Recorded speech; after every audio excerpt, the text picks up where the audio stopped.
پخوانی ولسمشر حامد کرزی د کابل او اسلام آباد ترمنځ تاوتریخوالی د دواړو لوریو په زیان دي.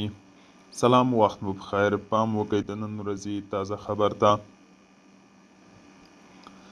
پخوانی ولسمشر حامد کرزي افغانستان او پاکستان ترمنځ د متقابل احترام پر اساس د ښو اړیکو هیله څرګنده کړې.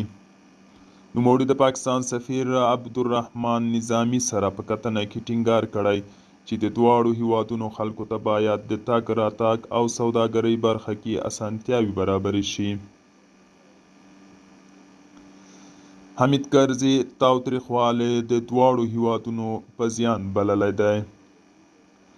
دا په داسې حال کې ده چې اوس مهال د دواړو هیوادونو اړیکې ټینګلې شوې دي. دوستانو، دا د نن ورځې چمتو کله خبر. تر بیا هم په الله سپارم.